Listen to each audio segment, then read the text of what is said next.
নমস্কার, সবাই আশা করি ভালো আছেন। চলুন আজকে আমার সাথে শিখে নিন পার্শে সর্ষে কি করে বানাতে হয়। এটা একটু অন্যরকম করব। আমি পার্শেগুলোকে ধুয়ে রেখে দিয়েছি। আমি এখানে প্রত্যেকটা এর উপর আমি একটু নুন দিয়ে দেবো।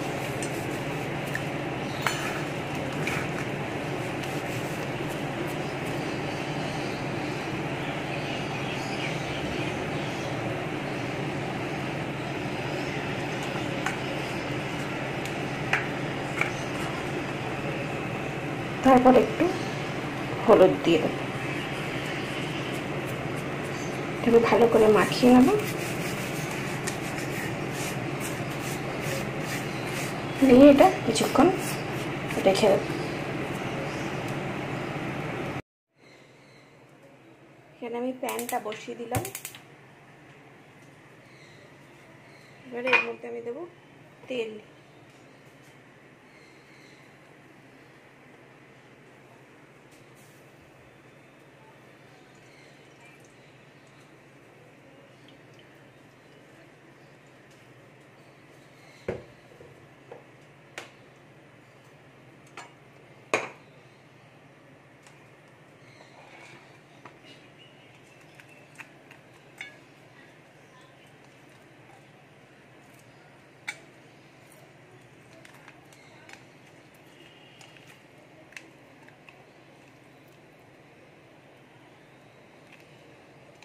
মেখে রাখা নুন আর হলুদ দিয়ে মেখে রাখা পার্শেগুলো এবার আমি একে একে তেলের মধ্যে ছেড়ে দেব।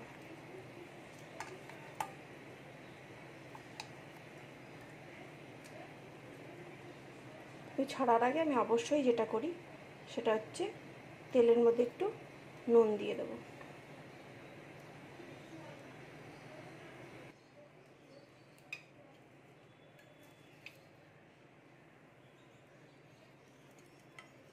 যদিও মাছের মধ্যে নুন দেওয়া আছে, তাও আমি একটু নুন দিয়ে দিলাম। প্যানটাও গরম হয়ে গেছে ভালোই। আমি একে একে মাছগুলো ছেড়ে দেবো।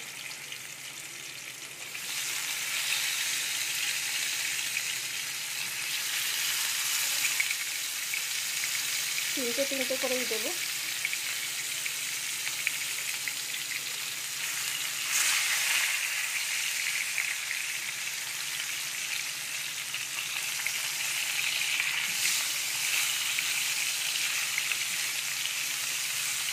তাজা মাছ যদি হয় তাহলে তাজা মাছটা কী হয় না, কেটে যায় না।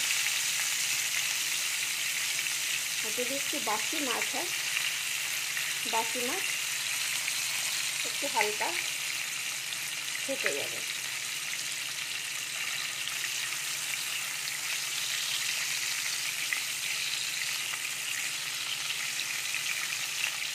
এগুলো ভাজা হতে থাক, ততক্ষণে আমি সর্ষে বাটাটা তৈরি করে নিই।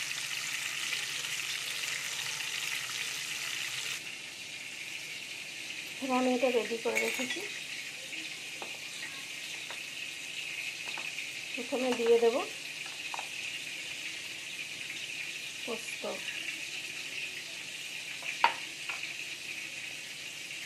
তারপরে এর মধ্যে দিয়ে দেব একটু নুন, তারপরে এখানে দিয়ে দেব কালো সর্ষে।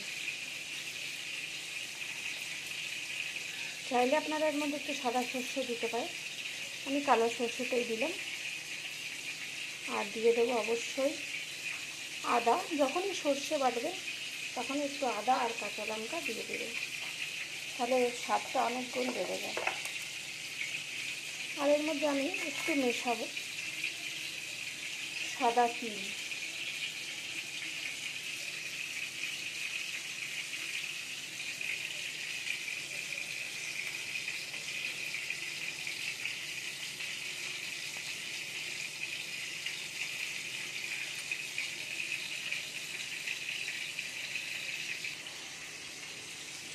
মিক্সিতে এবার বাটা শুরু করবো।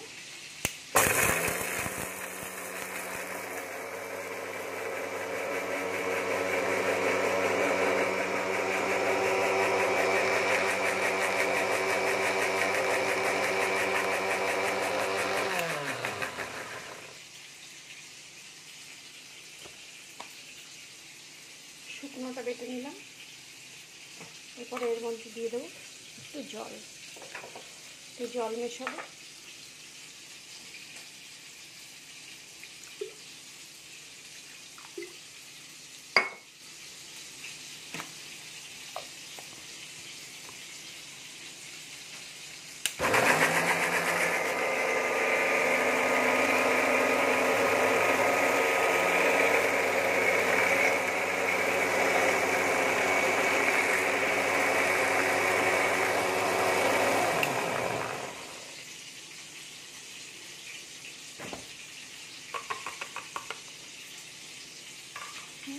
সর্ষে বাটাটা বেশ ভালোই হয়ে গেছে। এবার এটাকে কিছুক্ষণ রেখে দেবো। সর্ষেটা বেটে কিছুক্ষণ রেখে দিলে ওর যে তেতো তেতো ভাব সেটা চলে যায়।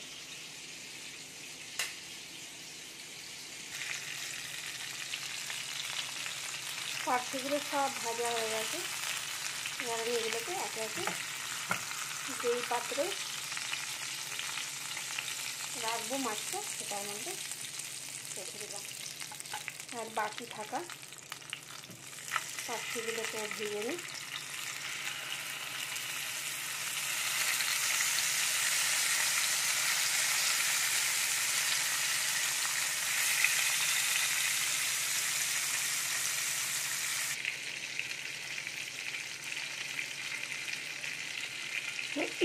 বাকি 3টে মাছ আমার হয়ে গেছে রান্না, এটা ভাজা। আর আমি এগুলোকে উঠিয়ে রাখবো।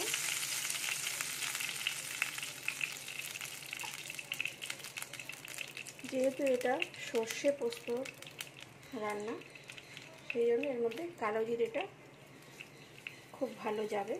কালো জিরের গন্ধর সাথে পোস্তর কম্বিনেশনটা খুব ভালো হয়। এটা হয়ে গেল। এবারে এর মধ্যে চাইলে আপনারা লঙ্কাও দিতে পারেন আর নাও দিতে পারেন, সম্পূর্ণটাই আপনাদের ইচ্ছা। এর আমার বেটে রাখা পোস্ত বাটাটা এর মধ্যে দিয়ে দেবো।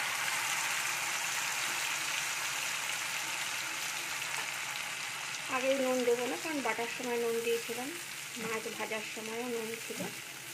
এটা হালকা হাতে চালিয়ে নেব। এই রান্নার তেলটা একটু বেশি লাগে। সব থেকে ভালো হয় রান্নার পরে যদি একটু কাঁচা সর্ষের তেল দিয়ে দেওয়া যায়। দেখুন এতে হলুদ আগে থেকে অনেকটাই দেওয়া ছিল, তাই আমি আর আলাদা করে হলুদ দিলাম না, কিন্তু আমার মনে হচ্ছে একটু নুন দিলে ভালো হয়, একটু নুন দিয়ে দিলাম। এতে কোনো শুকনো লঙ্কার গুঁড়ো ব্যবহার করিনি। প্রায় হয়ে গেছে, এটা খুব তাড়াতাড়ি হয়ে যায়।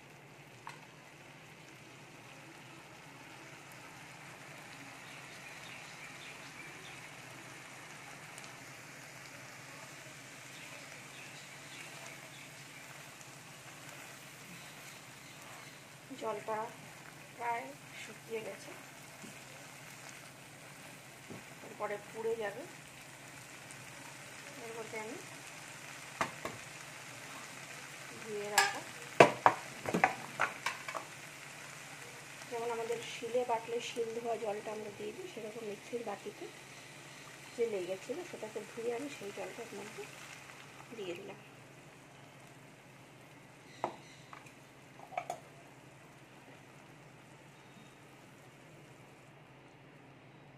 একটু ফুটে উঠলে মাছগুলোকে ছেড়ে দেব।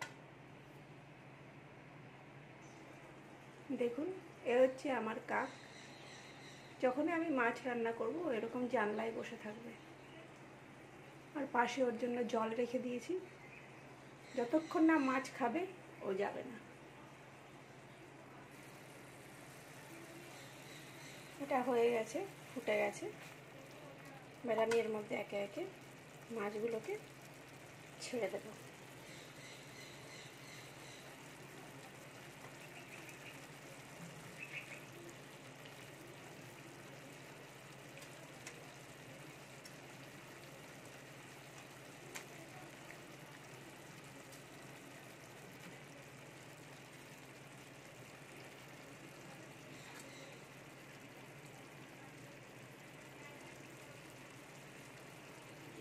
এবার এই মাছটা আমি কাকটাকে দেব। নে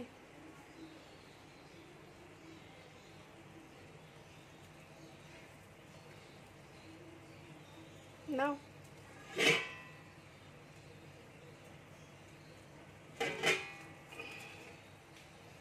আমার হাত থেকেই খায়, গাছগুলো এখানে রয়েছে বলে ঠিক দেখা যাচ্ছে না।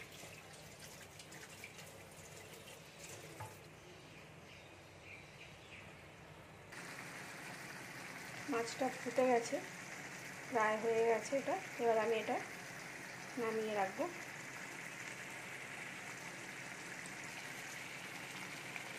গ্যাসটা অফ করে দিলাম।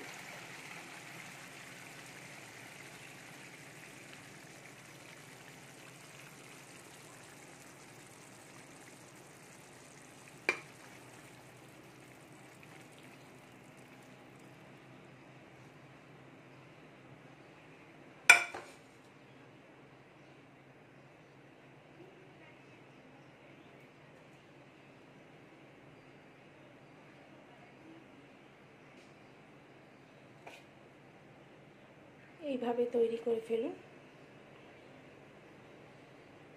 পার্শে সর্ষে। আর আমাকে জানান কেমন লাগলো ভিডিওটা। অবশ্যই একটা সাবস্ক্রাইব আর লাইক ও কমেন্ট করে দেবেন। থ্যাংক ইউ আমার সঙ্গে থাকার জন্য।